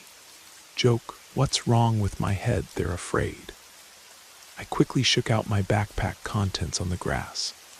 All the heavy stuff overboard. I left only a raincoat, light food, a couple liters of water. The stew and grains with sausage remained on the pile. I need to walk a little more than 20 kilometers to get to the car, and the faster the better. I attached the shotgun to my backpack, shouldered it, and nervously lighting a cigarette, headed back the way we came. The companions were no longer visible. I was left alone. When we came here, the forest seemed dreary, but now it meets me hostilely. Gnarled branches sway from a light breeze, dry leaves rustle ominously. Quickening my pace, I try to leave the terrible pictures of past events behind. The friends made their choice. I won't go there anymore. I thought I wouldn't survive this horror a second time. I survived, but I'd definitely go crazy. Okay, I'll break through. Ahead, 2 deer crossed the road, stopped, looked at me curiously, and disappeared into the forest. Wild places. Animals here no longer fear humans. But I shy away from every bush. The sun was already half hidden behind the horizon. I need speed. Having made a halt, I snacked, then taped the flashlight to the shotgun as in the last evening. I won't be spending the night at home. I'll have enough stored batteries until dawn, so no overnights. Coffee I consumed dry right from the packet, washed down with water. Now I don't care about comfort, but it works just the same. Forward, again rustling leaves and peering into thickening shadows. In the forest, the road and forest seem endless. Dusk thickens swiftly, as if an invisible hand erases the colors of daylight, leaving only gray and black spots. Shadows between trees. I turned on the flashlight. It barely pierces the density of darkness ahead, casting uneven circles of light on the ground and tree trunks. Every rustle makes my heart freeze. Every movement of shadow causes light panic. Thoughts rush. Imagination draws disgusting otherworldly creatures I saw in my horror. They're otherworldly, that's for sure. No alien would look so disgusting and absurd. Somehow in the team it was calmer, but alone it's somehow creepy. Fear gradually grows, filling my chest with a heavy load of anxiety. It seems every breath comes harder. The air becomes viscous and stuffy. Muscles start trembling from tension. Legs become cotton-like. The body loses strength. Fatigue covers in waves, making me stop more often and longer to catch my breath. My eyes hurt from constantly peering into the gloom, trying to make out the slightest movement, any change in shadow shapes. They seem to flicker everywhere, seem alive. Strength began to leave me. Eyelids became heavy, consciousness clouded. Getting coffee on the go, I poured it in, then washed it down with water without stopping. A cigarette in my teeth and forward. Don't stop. Walk, somehow I'm being affected again to fall asleep sharply. To the right under the trees, I noticed a glow. I turned off the flashlight for a second. Before my eyes arose something incredible and at the same time frightening. Right in the middle of the forest arose a pulsating sphere of blue color, shimmering with mysterious light, and it was about 7 meters from me. Around the sphere, nearby trees looked strange and terrible. Leaves seemed red, as if soaked with blood. Branches were curved into bizarre shapes resembling claws of a fantastic creature. This whole picture resembled an unearthly landscape from a nightmarish dream. The aroma of evening freshness disappeared, replaced by the smell of ozone and stale dampness, inducing anxiety and uncertainty. I need to get away from this strange place. Coffee didn't help. I tried to think on the move, but thoughts were confused. The only thing I understood, this thing most likely appeared because we passed here. So these creatures are watching us. From here, judging by my sharp weakness, they're still coming for me. Sleep creeps with a soft and treacherous wave, beckoning to forget all dangers, plunging into sweet slumber. But reason desperately resists, understanding that right now the decisive moment comes.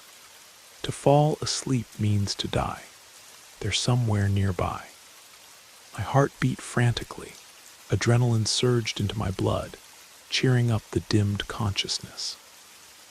The beam of light rushing from side to side illuminated something gray by a tree not far away. I caught movement. An unpleasant wave passed through my body. My skin immediately covered with goosebumps. With a cry, I rushed to this tree, running around from the side. The flashlight beam danced along tree trunks, and here I saw a gray, disgusting zombie, but not human. It looked at the flashlight light with large eyes, focusing pinpoint pupils on it, while making vibrating sounds. And outstretched forward long fingers also vibrated. With joy, I pressed both triggers. The shots thundered almost simultaneously. Shaken by double buckshot hitting its chest, it bounced. I kicked the gray body with my foot. The first one's ready, so they can be killed. Vision began to double, reality swam. Sweat streamed down my face. Cold perspiration covered my skin. My hands began to weaken. I barely made it to the road, shining my flashlight around. My thoughts were confused. My legs refused to go. Consciousness fell into a dark abyss. With effort, I got coffee. I realized I was slowly falling. Danny, get up. I opened my eyelids. They seemed glued together. My nerves aren't in order at all. Every sound irritates. Again before me is the same red Tommy and the same road. Is everything normal with you? Tommy's voice had anxiety. Yes, normal. I looked at the shotgun. The flashlight isn't taped. Just today will be the 4th episode. Didn't understand. Tommy's face expressed bewilderment. Let's go. We need to settle in Millfield before dark. In the school. I got up, got cigarettes, nervously lit up. "What about the school?" Kirk asked in surprise. "Where else? Norbert will tell you how at his home the whole class of his son watched porn." "How do you know?" Norbert looked confused. "Are you psychic or what?" "Almost." I shouldered my backpack, resolutely took the shotgun. "Why are you so angry?" Tommy asked with alarm. "Bad dream." We moved again in the same order, friends ahead, and I lagged behind and thought about what to do. Running away didn't work last time. Now it's clear that regardless of where I go, home or to Millfield, we're already on the hook from which jumping off is oh so difficult. Whatever I say, none of the friends will believe me, so I need to act myself. Try to save everyone, in the worst case, myself. But this needs to be stopped urgently, because sometime these loops will end, and it'll be bad if not in my favor. Looking ahead purposefully, I intensively thought. These creatures have the ability to create powerful vibrations, affecting the victim's brain. They immerse in a state of helplessness and deep sleep. Last time I didn't wake up when they killed me, but I still woke up. If I defeat them, I'll wake up briefly, and in Millfield I'll stop this hellish circle. And if not, this can continue forever. The only option to stop this is to make sure I wake up when the creatures are nearby. But how to do this? The familiar houses of Millfield appeared, and I still hadn't come up with anything. "Where will we spend the night?" Norbert asked. "There's that house we hung out in half a year ago," Kirk answered as always. "Wait," I said demandingly. "What?" Tommy turned around first. "You just wanted to say we need to spend the night in a building where they won't find us now in case of inspection, not in houses, and we should go there. Then what do you suggest? If you want to live, we need to make some kind of trap for the creatures. I haven't figured out what exactly yet. We need to examine all the buildings and then decide where it'll be safest to spend the night." "Good," Kirk agreed somehow easily. "You examine the school since you brought it up, and we'll do the rest houses and the sawmill near the school. Then we'll meet at the entrance." "Let's go." I headed along the familiar route. Now I can't lose a minute. I need to prepare before dark, and I need to think how we can defeat these disgusting creatures. The school is a gray ghost of the past. Windows long broken, gaping with black eye sockets. Doors torn off, only frames remained, covered with moss and cobwebs. Nature took its own. Through foundation cracks, young tree shoots broke through, and bush branches cling to walls like hands reaching from underground. The doorway is overgrown with grass, the threshold strewn with glass shards crunching underfoot. By the weight of steps, an unpleasant crunch was heard, as if someone was watching every movement. Desolation was felt everywhere. The floor covered with a layer of dust, plaster fragments, and construction debris. Corridors long and dark, smelling of mold. Empty bottles scattered here, and their sparkle with light reflections penetrating through openings. Several old, decayed magazines lie in the middle of the floor, pages torn by wind and time, turned into a pitiful semblance of once bright illustrations. I examined the classrooms, places of children's hopes and dreams that have now become a cemetery of memories. They're empty, devoid of furniture, walls covered with small cracks.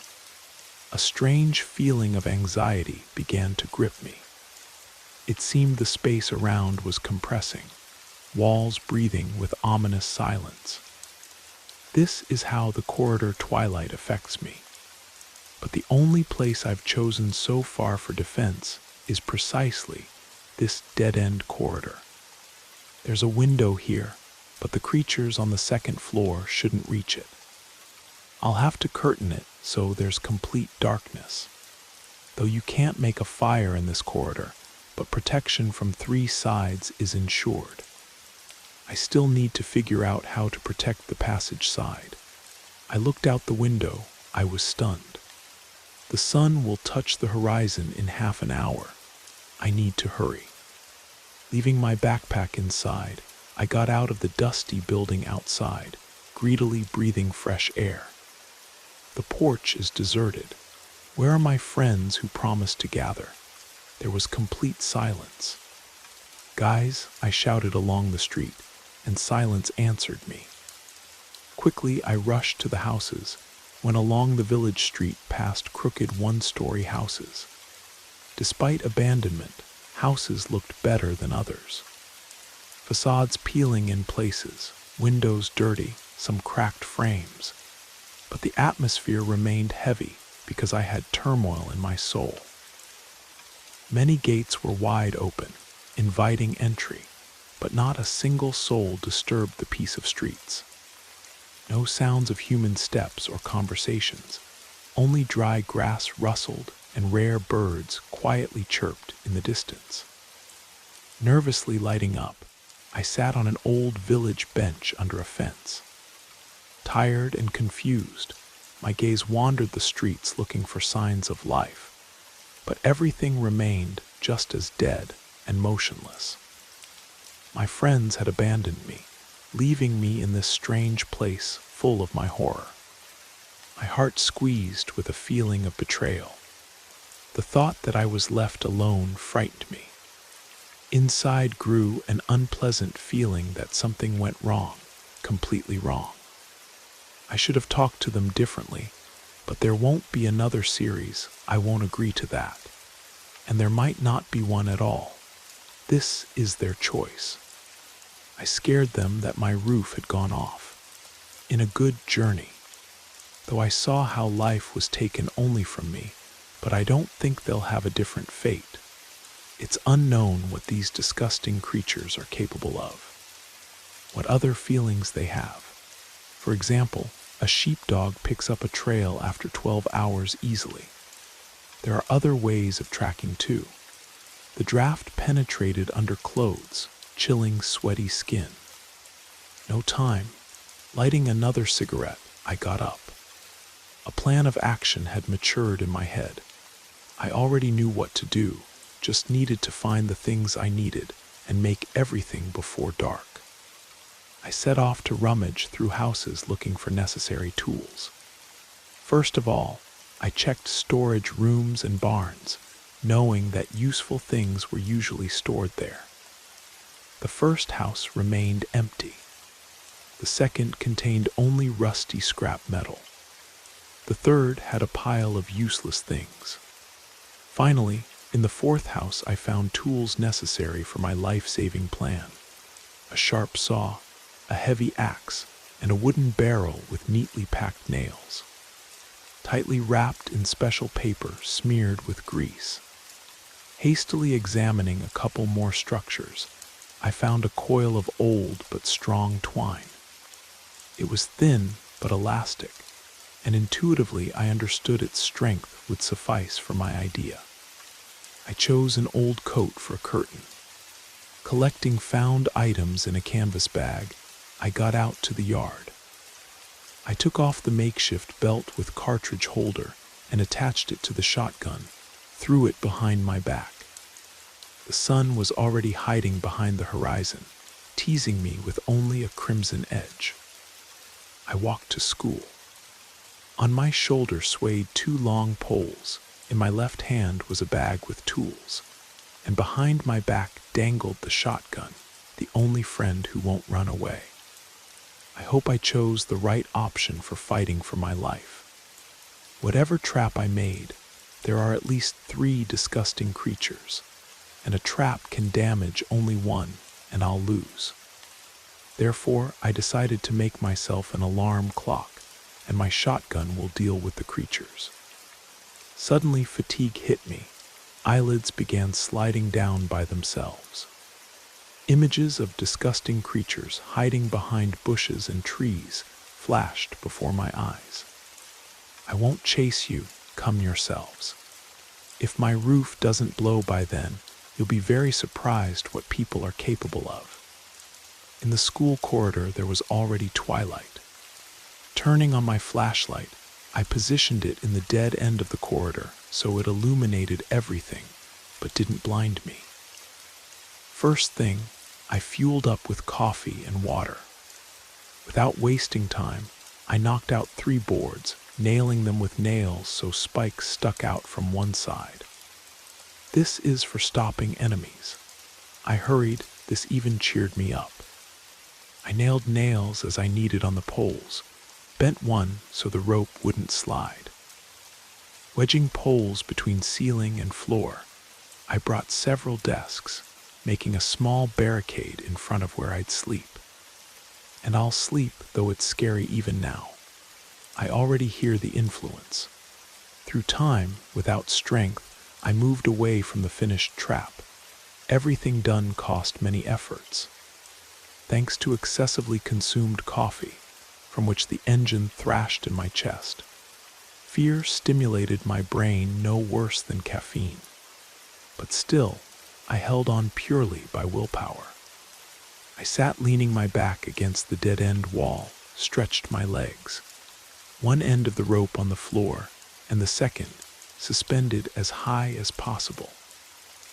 I also tied a brick to it so when the pipe falls, the blow to shin bones would be more painful. Through suspension, the rope stretches to the trap where threads are stretched on nails about 20 centimeters from each other. As soon as they're touched, they'll start coming off together and the pipe should wake me up. Should there are no other options. My eyes were sticking together, but I managed to tape the flashlight to the barrel. Now I need to turn it off so there's complete darkness. Having trained several times to quickly turn on the flashlight, I set myself on autopilot for awakening. Everything. Time has come. Flicking the cigarette butt to the side, I turned off the light. Impenetrable darkness. Only the dying cigarette reminds that there's life. Only it doesn't let me fall into panic. But there's life, and above my legs hangs a pipe with a brick. It'll hurt. Eyes open, and the cigarette is almost out, and more darkness. But I'm screaming pain worked. My brain didn't fail. It preserves itself well. Flashlight, flashlight. Finding the button, I pressed it while already standing on terribly aching legs. One disgusting creature also screamed with a guttural voice, getting stuck with its feet on nails protruding from boards. A second one to the side, already 2 meters away, crashed into desks. Hands stretched out, vibrating fingers directed at me. Disgusting faces in flashlight light now are terrible. 2 shots almost simultaneously. Recoil painfully hit my ribs with the stock. In the closed space, the air blow to eardrums finally woke me up. The nearest disgusting creature fell like a heavy sack, and the second screams from pain and directs hands at me. Grabbing the axe, jumping over the barricade. The disgusting creatures have weak skulls. The axe almost split the head in half. I stood over 2 defeated enemies, barely lit by the flashlight lying on the abandoned shotgun. My legs hurt terribly. Somewhere there's still a third one. Heaviness didn't leave my body. Little blacksmiths hammered in my temples, and despite the pain, drowsiness gradually piled on, as if sand was being poured on you. There's more and more of it, and you start suffocating under the weight. I intuitively understand that I won't have time to set up the alarm again. I'll pass out faster. I have only one way out, to run from here with the shotgun. Lightly loaded. Returning to the gear, I grabbed the shotgun. Quick reload, running out of the corridor. Lighting my way, I ran out of the building, rustling glass on the steps. Night silence and starry sky canopy met me. Running out onto the road, I ran right, moving away from the zone toward home. My calculation is this: if I run fast, they can't affect me so much, or this creature will have to run after me. Moreover, a heated body is harder to put to sleep. The air is cool and fresh, filled with autumn scents. I felt better. If at first it was hard to breathe, now my lungs filled to capacity. Consciousness cleared. To my old Shigulai, only about 5 hours of walking lightly loaded, if not less. But I'm not an athlete. Already after about 10 minutes I kinda died, switched to fast walking. My heart banged like a small drum. Moreover, I ran purely on willpower. Fatigue from the influence was hellish. Now I'll drive myself, then collapse and fall asleep. I walked slowly. My lungs took in the oxygen debt. Spare batteries remained in my backpack. I won't have time to leave in darkness. The disgusting creature will finish me off. I got tired and will pass out. Catching my breath, I stopped. Lighting up nervously, I puffed smoke into the sky. Good, I'll play your game. Turning around, I unhurriedly set off back to the village. I need batteries and will play on. He's somewhere here, lurking behind some bush. When his friends died trying to take me head on, he learned his lesson. Now he'll be very careful. The flashlight beam no longer danced around bushes. I controlled only the road. I waited for something from the side or behind to show itself. Then I'd catch this scum. But here are 2 hunters. He's hunting me. The dark, menacing forest hangs like a dark, oppressive mass around. Deathly silence. Not a breeze, not crickets. Only my light steps. They're getting slower and slower. I walk quieter and quieter and gradually fade. My eyes doubled, everything swam. Though the disgusting creature remained alone, he's still strong, the bastard. I can't drink more coffee. My heart already fluttered like a frightened bird, almost to fibrillation. I walked even slower. My legs became cotton and disobedient. Finally my knees buckled, and I helplessly sank right onto the asphalt. The influence was very strong. It literally knocked me out. Consciousness floated in thick fog. A crazy idea appeared in my head to shoot myself in the hand. This would surely shake me up, but the consequences could be catastrophic. The hospital won't come here. Instead, I put the shotgun in front of me and with my right hand grasped my little finger. Now I'll break it. I jerked sharply, barely holding back a groan. A disgusting crunch was heard, but this execution instantly stirred my body. A strange sensation appeared. Simultaneously, it seemed the influence was coming exactly from the right. The finest waves penetrated my brain, causing an unpleasant feeling of cold. Exactly from that side. I lay down, curled up in a ball, face toward the influence, pulling the weapon under me. My eyes closed by themselves. My fingers instinctively squeezed around the middle finger of my other hand. If I close my eyes with delay, I'll break the second one. And suddenly, just 10 meters from me, a bush unexpectedly barely perceptibly fluttered. Caught, sharply sitting up, I aimed the shotgun at the bushes with concern. I pressed both triggers together. Along with the thunder, foliage trembled and an electric discharge seemed to hit my brain. Welding flashed in my eyes, leaving a large dark spot. I seemed to wake up after a terrible dream. I won't mention the finger, but my legs and knees hurt sharply and disgustingly. My hands trembled, thoughts rushed. Jumping up, I was instantly at the bush. Behind it lay a gray, disgusting creature, arms spread as if it was going to fly. but with a chest torn apart by buckshot, it won't fly anywhere. Its muzzle also suffered, thin streams of blood crawled along it. "Well, had enough playing?" I asked evilly, kicking the corpse with my foot. Nervously smoking a cigarette over it, I already knew what I'd do next. Getting out my knife, I cut off the disgusting creature's head, took off the makeshift belt from the shotgun. I pierced the lower jaw with the knife, threaded the belt through the disgusting hole. The belt turned out like a head on a stringer, like a caught fish. Trophies need to be thrown until morning.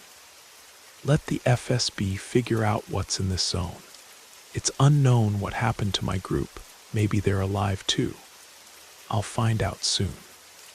Throwing the disgusting head over my shoulder, I went out onto the road. My body shook as if with fever.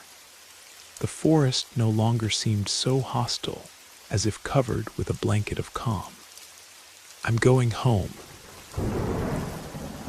Thank you for spending this time with Brad Arrows.